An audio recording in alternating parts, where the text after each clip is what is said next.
Hey everybody, it's Todd Crane with 85 Strat.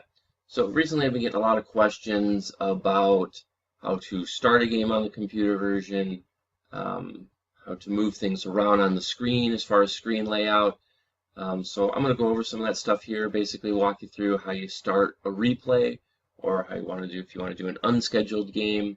And we'll go through how to move cards, pictures, stadium views around on the computer version. So let's get started. I'm using the 1952 American League for my demonstration. So if you want to start a league right off the bat, there's a couple ways you can do it. You will click on the league, and then you're going to go up to league, and you'll see here where it says duplicate league. It'll give you all these menu options. If you want to duplicate the league, a lot of people use the duplicate league if they do trades within their league. You can move them around that way, and it keeps your original rosters intact. So when you click duplicate the league, it'll ask you to name it a few things, and then you can do your league however you want. You can draft players this way. It's a function that I personally don't use. I don't do trades within my leagues. I don't do that kind of thing. But if you want to duplicate your league, just follow it through the steps. It's pretty simple, and it'll keep your regular 52, your regular league intact. So then what you're going to do now is if you're going to start a replay. So if you go here and hover over it, it'll give you new scheduled. So you're going to click that, and it'll pull up the entire schedule for 1952. It goes day by day, so if you arrow down, so if I click on the 15th and I arrow down, it'll have all this stuff. And you can see all the games are auto-played. There is a way to change that, and we will go over that. So I will cancel out of this. Yes, I want to save the changes. I always hit yes to I want to save the changes. I don't know why. I just do. So if you want to, for instance, change and you want to play, you want to manage a certain team, or you want to set all your teams to manual because you're going to do it like I do it, and I roll dice and I enter the results in and I play every single game within the replay. There are other ways to do it. So if you go to League and go to Schedule Batch Change, what that's going to do is that's going to bring up this menu here, and you can click Set All Games to Hold, All Games to Autoplay, All Games to Manual.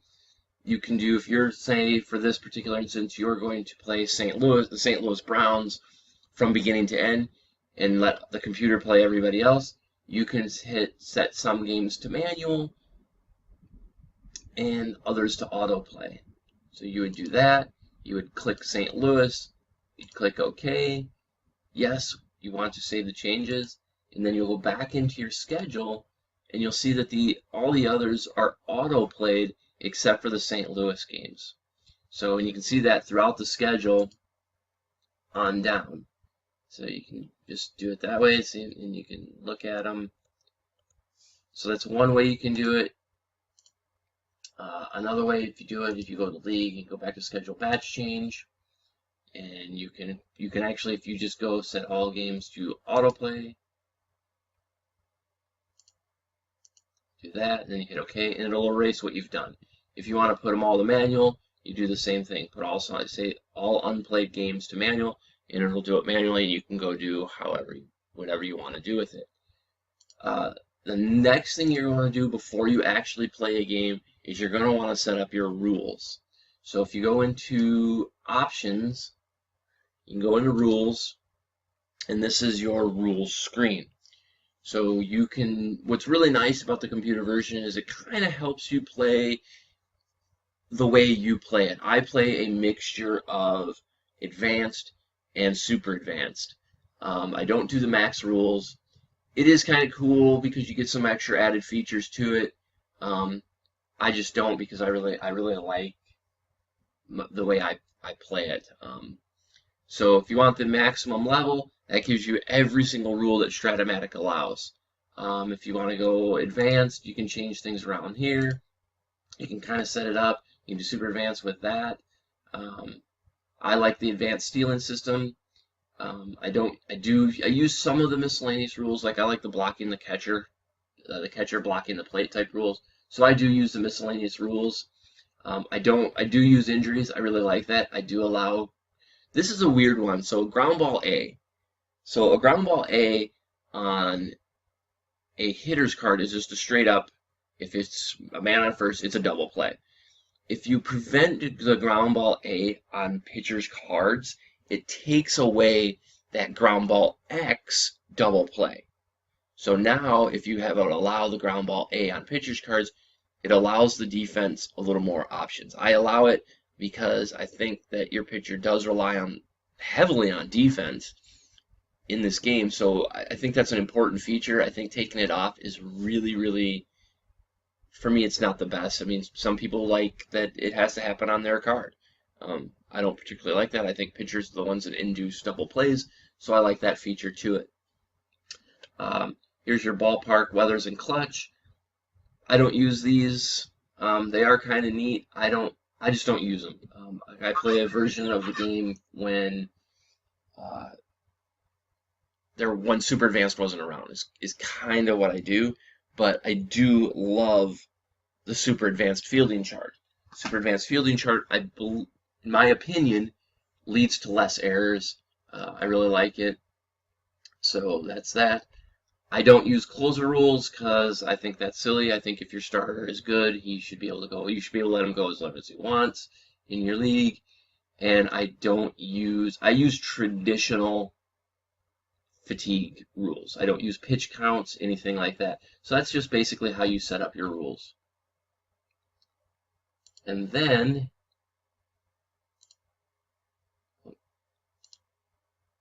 you're going to want to go to lineups and usage.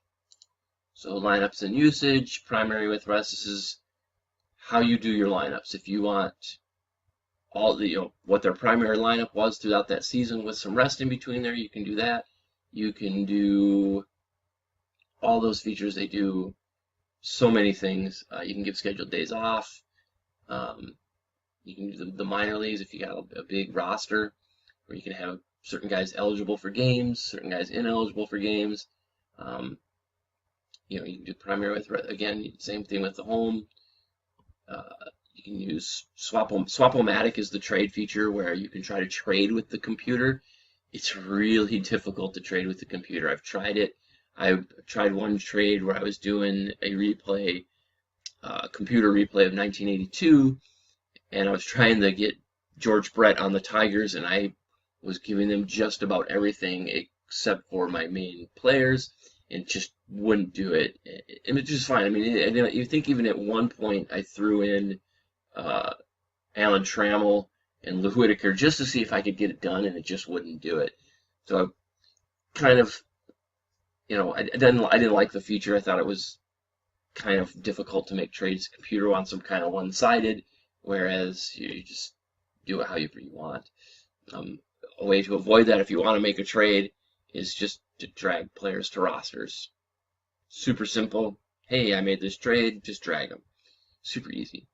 Overusage, you can use the fully control overusage, which basically means your players, the computer will see that, and a player that has, if they're at 100% on their stats, the computer won't let them go over that. I usually just click ignore overusage because I want players to get in however I want to use them. So that's how that function works. Here's where you get into game preferences, how you want the dice to be rolled in your game.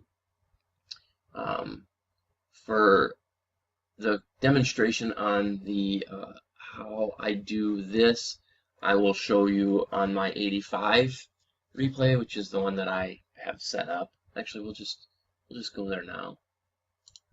So I'm going over here to 85. Go to options, go to game preferences, and this is how I have mine. Manual entry, dice mode. Dice mode, it's still manual entry per se, and we'll show you how that looks. Manual entry is where you roll the dice and you actually enter, like, pop out to the shortstop, base hit. The problem with it with this particular version is it doesn't allow you to do shortstop to first base. It doesn't allow you to enter that 4-3 type thing. It's just ground out, pop out, fly out. So this version doesn't really allow you that full aspect of the fielding portion of it, but so that's why I decided not to go that route. Otherwise, I would have. There's dice mode, which is what I do. You roll the dice and you enter the results in.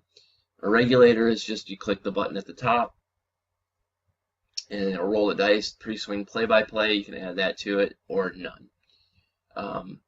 These are the results that you can put into the game, show flight of the ball, show board game information, display trivia questions, all this fun stuff. And some of the stuff you can actually do within the game.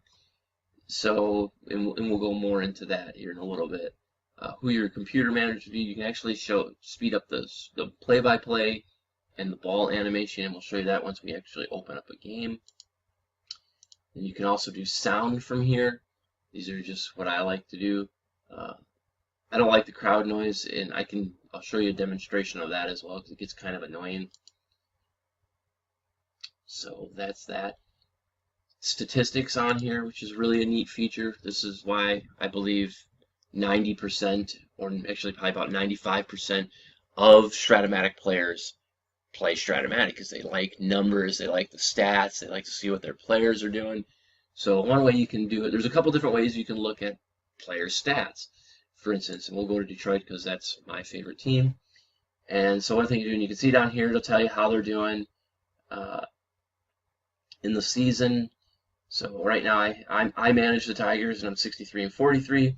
Kind of playing a little bit odd, but well, let's click on Alan Trammell. So then shows you all that. So then you can go back over and you can look at any player from this particular view. So you can click on Alan Trammell, and it'll pull up his stats in that same spot. It'll give you everything right down to WAR. Now for this, WAR for mine is going to be a little odd or weird looking because I didn't start my replay using the computer. I used a different program at first, and it was getting kind of weird. I didn't like how it functioned and how it kept the stats. Basically, I didn't like the aesthetics of it. I really like how Strat-O-Matic sets up their aesthetics on the computer version. So it gives you that there.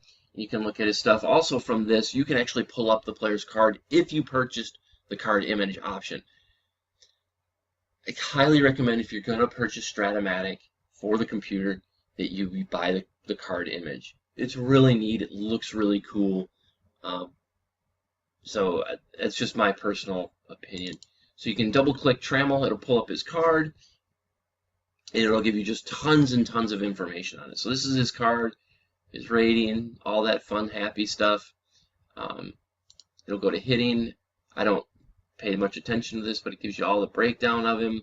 It'll show you his ratings on whether he's a good, speed-wise, errors per season, bunt, run, steal, home run.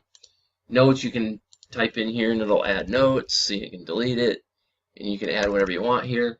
It'll give a quick snapshot, kind of it does on that screen down below. It'll give you that, and then it'll go over here and it'll give you this, which is kind of a graph. You can kind of project how your player is doing, which is really cool. I really like that. And then here it'll give you how he's performed on every single game, which is really neat. Another way you can look at a player's stats is you can go to statistics, go to player stats, and it's going to pull up this. And if you hit this drop down, it's going to give you a player detailed report, and I mean, it breaks it down to like everything. Advanced sabermetrics is on this. If you're a sabermetrics guy, this is on here. I really like sabermetrics. I think it does some really cool stuff. I don't necessarily pay that much attention to it as far as Strat-O-Matic is concerned, but it is a really cool function. So when you can scroll down, it'll give you fielding. I mean, for crying out loud, he's a 981. Should probably win the Gold Glove at short. So you got that there. And then player streaks and highlights, which is another really cool. Gives you his best games, how many games in a row he struck out, how long his hitting streak, home run streak, run scoring streak. I mean, it's just really cool on everything that it breaks down. I really like that.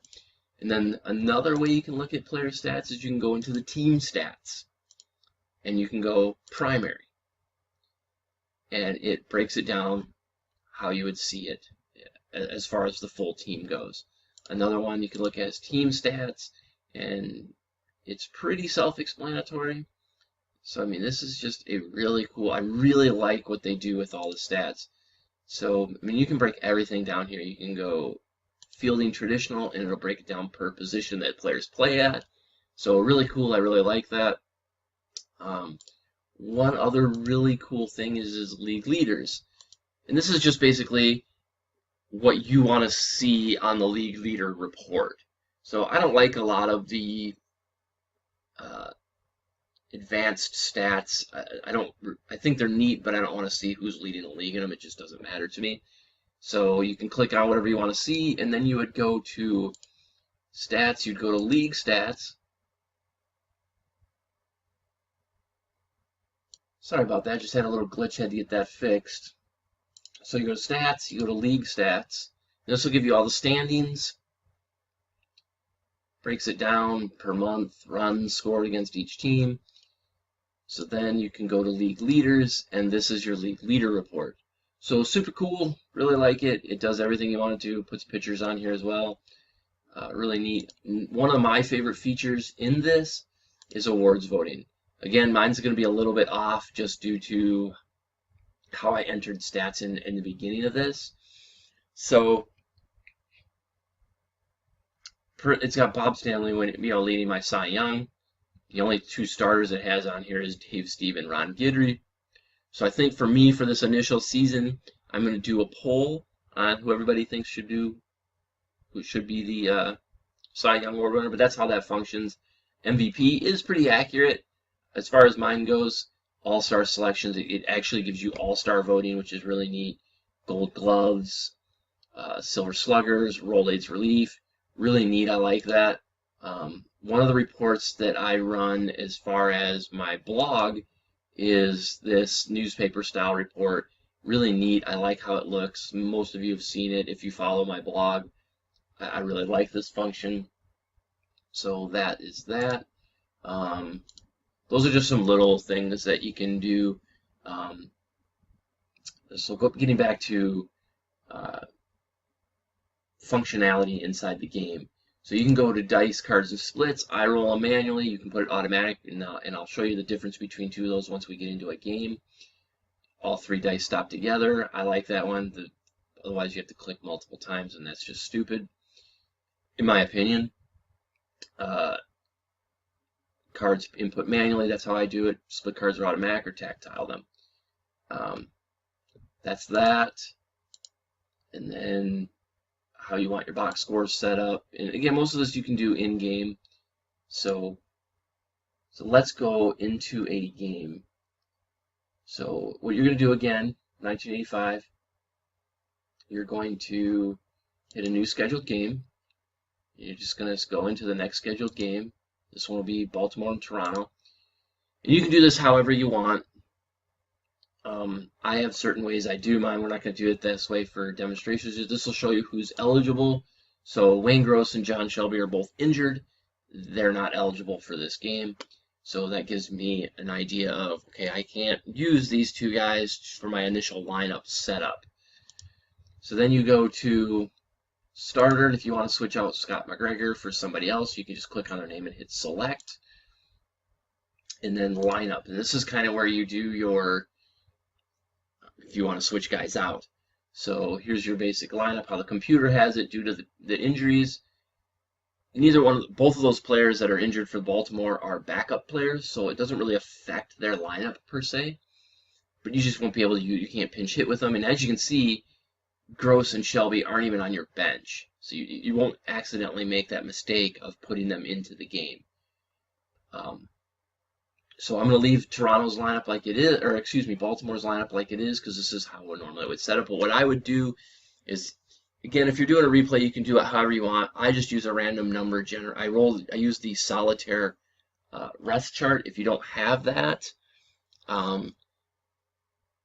you can shoot me a message. You shoot me an email, and I will scan a copy of the solitaire rest chart, and you can have that and use it. It's an actual chart that comes with the cards and dice game. I use it because I really like it. It gets bench players into games. So, for instance, Floyd Rayford is basically, you go off their total plate appearances. You can see Floyd had 359 at-bats, and he had 10 walks. So that gives him 379 plate appearances. If you roll on the solitaire rest chart, if you roll because he's playing third base, so if you roll a 1 or a 6, you have to roll a 20-sided die to see if Floyd Rayford stays in the game. For a 379, you're going to have to roll a 20 in order for him to stay in the game. So that's how that works. And if he comes up as if you don't roll a 20, then you got to go to your bench and figure out, okay, who can play third base. And for this particular team, because I just know the team, is going to be Fritz Connolly or Rich Dower. So I use a random number generator to decide who they get. So in the random number generator, I would generate a 1 or a 2, let it pick, and whatever number comes up is who's going to go into the ballgame. I'm not going to do that for the demonstration. So I'm going to hit OK. Their lineup is good to go. And then you do the same thing with Toronto. Check their eligibility. Everybody's available for Toronto. Your starter, again, Clancy. And then for the lineup, you do the same thing. Blah, blah, blah. Now for this particular one, because I have set rules on who I think should start games. Now my rules is if you are the starter, and that is the guy that had, throughout the season, had the most plate appearances, you're going to start for me, whether you're against a righty or a lefty. I don't care if you're a 5% against left-handed pitching, you're going to face that lefty. So for me, Rance Mulliniks goes in this ball game. And he probably will hit, I'll probably leave him hitting there. Against right-handed pitchers, he hits in the 3 slot. But we'll leave him in the 6 slot because that will affect everybody else in the lineup and how their numbers work. And also Ernie Witt is the starting catcher for Toronto. So I'm going to put him in the lineup and hit him 9th. So I'll do that. Again, we'll go through the solitaire rest stuff. Now, if Mulliniks' number comes up and I put him in the lineup and he doesn't, according to the solitaire rest chart, he needs to rest, we'll take him back out. So that's that. And then you click OK. Then you're going to hit play ball. And this screen may or may not pop on yours. If you have it set up in the initial portion of the options on your screen, and it's just, I think it's under options, and then you just find, I think it's just called show game notes during game, and you can set that up, and it'll show this before the game. And then what you're going to do is you're just going to go hit the X on the top of the screen, it'll disappear, it'll come back here, and it'll open up your game. So, and now you're at exhibition. Not actually the best stadium to show a demonstration on, so I'm going to exit out of this game. If you don't like, and I'll go into stadium views and things like that, but I really want to give you a really good looking stadium to look at. So I am going to click out of this. I'm going to discard. And I am going to go, let's see who's up next in the National League. Perfect, Philadelphia. So we'll go to Philadelphia. So same thing, again, you do all that stuff, and you're going to go into play ball.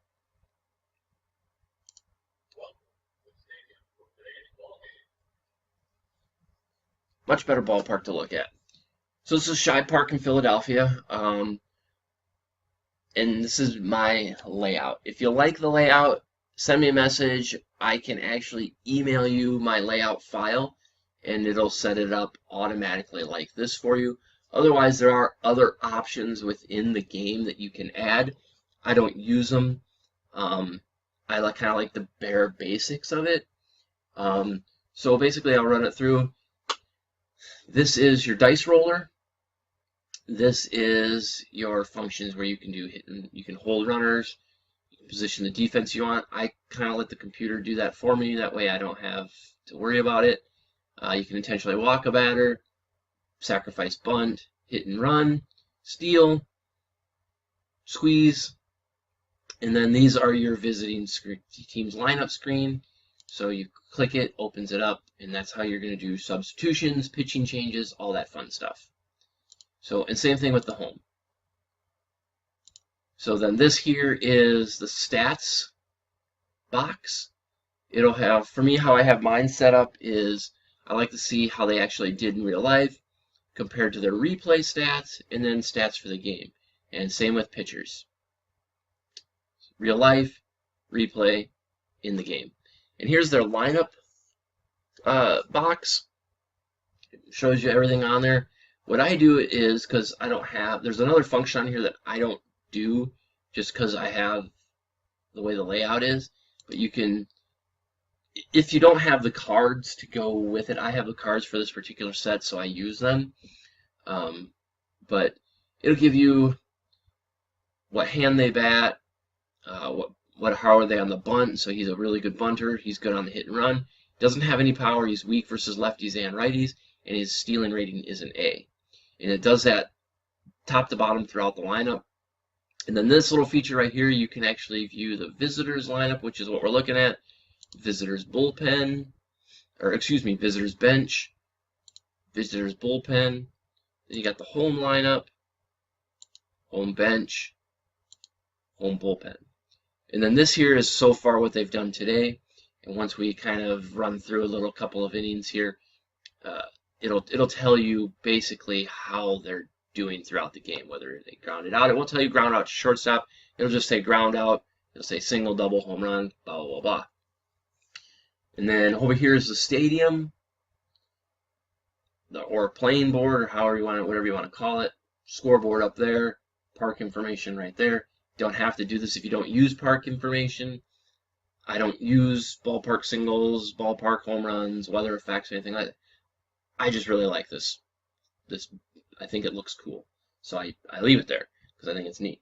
Here's the play-by-play, and we'll kind of give you just a little rundown of how this all works. Now, again, all up here, there's functions up here, file, you can save the game, edit. You can actually, if you roll manually like I do and you sometimes miss a button, you may use this feature quite a bit.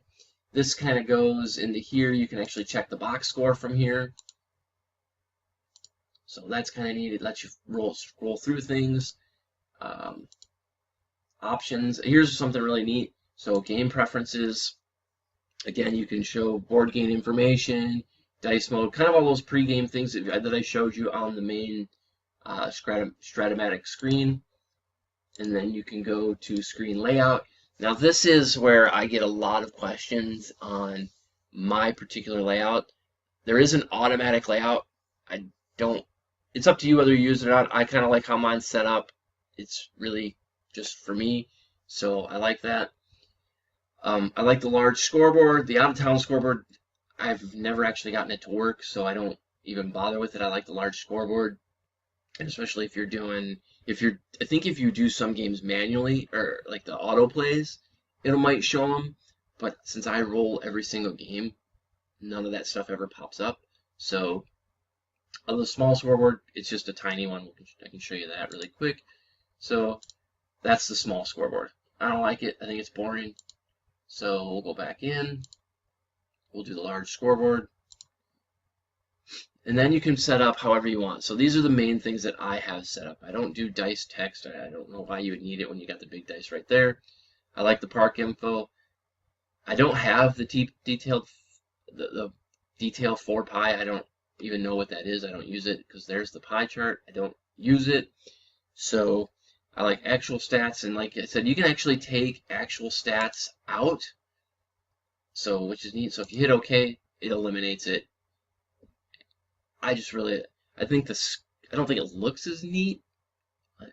That's just my own personal opinion. I like it the way it is. So actual stats, cards, box defense, player pictures. So far today, those kind of boxes, I really like those. So I got that. And you can change the scoreboard font like that. I'm just going to leave it. You can do the play-by-play font, and it'll actually pull up that. So kind of neat. Sometimes some of the things you'll just have to play with to figure out how you like it.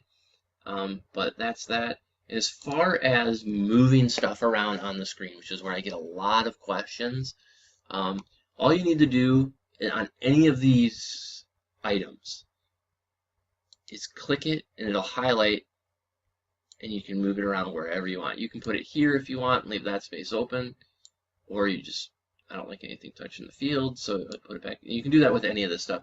The only one that gets kind of tricky, and I'm not going to do it because it's really a pain in the butt once it happens to get it back, is if anything is sitting over the card image, the card image will disappear. So you kind of got to keep your card images free of anything really overlaying them, because they'll disappear. And I've seen it where like they'll disappear and you have to move your entire screen around in order to get them back. So kind of be careful with what you're doing with the card image.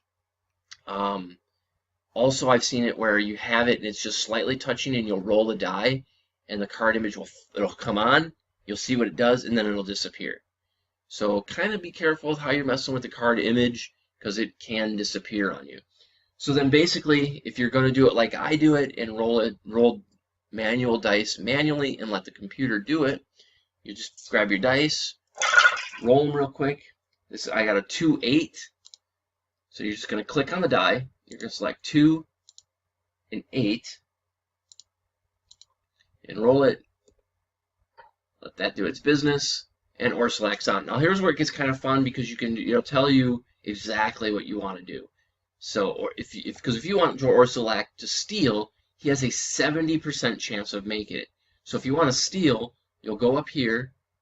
Yes, I want to steal. Chance of stealing. So 1 through 14 on the 20-sided die or split card, whatever you have, you're going to click Attempt Steal. Roll your die or split card. I rolled a 3. Now the interesting thing is any 1, 2, or 3 on steals is a possible error for the catcher based off his T rating. So if you have cards, look at that, see what his T rating is. For this, if you want to see what Virgil's T rating is, you'd have to look at it kind of separately after the screen goes away, but I'm going to roll again, and if it falls within his T rating, I rolled a 19, so I'll click 19. There's nothing that is in his T rating, so that's that. But if you want to look at T ratings, it's going to be here. So his T rating is a 1 through 3. So if I would roll a 1 through 3 again, an error would happen, and Orsolak would be on 3rd. So that's how that works. And you do just kind of do that throughout. So then you're going to roll the die for Marvel win. And I rolled a 3-4, so that's going to be a pop out to the first baseman. And that's how that works. Now, if you want to do a manual entry of dice, this is where this comes in. You'll click the swing away, still think, and it's going to come up like this. So I'm going to roll. So I rolled a 4-8. So that's going to be a strikeout. You got to kind of click and hold and find it. It won't let you do just. You got to kind of find a strikeout. So that's why I don't like this, is it doesn't give you enough. So you do that, and it records it for you. I don't really like that. I think clicking and holding is silly. So I'd say you just either let the computer do it or you do it. So, or you can go to regulator, and you do this. It's kind of funny. So grounds out, you can do that.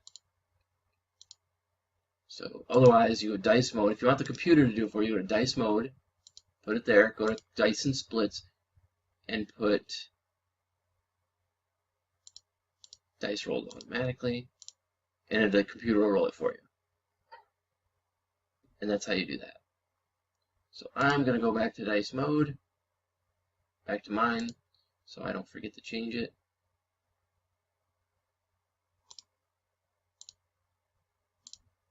Oops.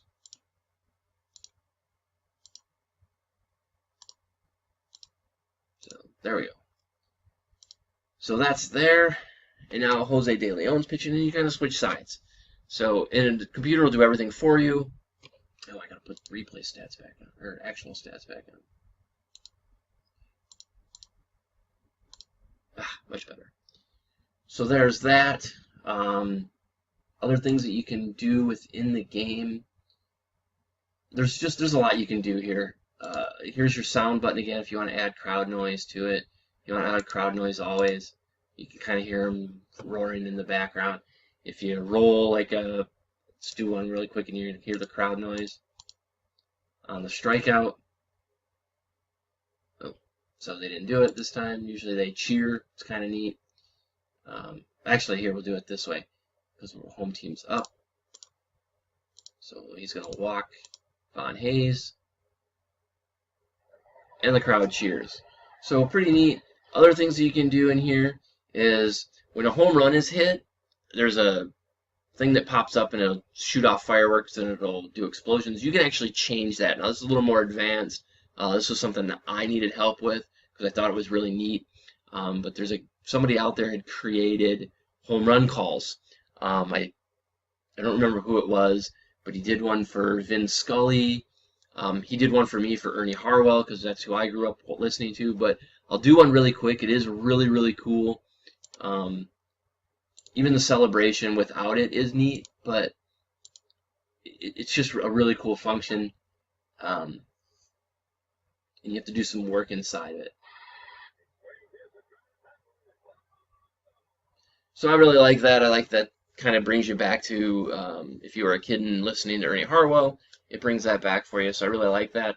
Again, that's a little more, you have to change some things within your, not even settings, you'd have to actually go into the program files and change some of those things. And it's kind of a pain if you don't know what you're doing. It took me a little bit to kind of figure it out. You drag and drop it in there and you rename it essentially. You keep the old one, but you rename it.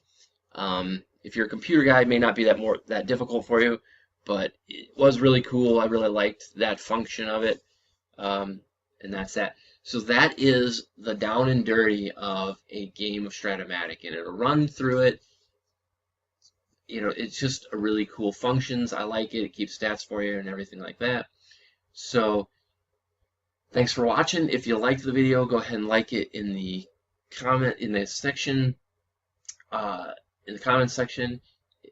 If you want to subscribe, do that as well. Also, if you have any questions, shoot those to me. I'll answer them as best I can. For the stadium images, I got those from a few different places, and I'll put links in the description. I got them from Brian's Ballpark, so thanks, Brian. Strat-O Shack is another good one, and there was an old one called Glenn and Larry's, or Gary and Len's Strat-O-Matic page. I've gotten a few from there. The card images, I got those all from Brian Berglund at Brian's Ballparks. Awesome page. He does really good stuff.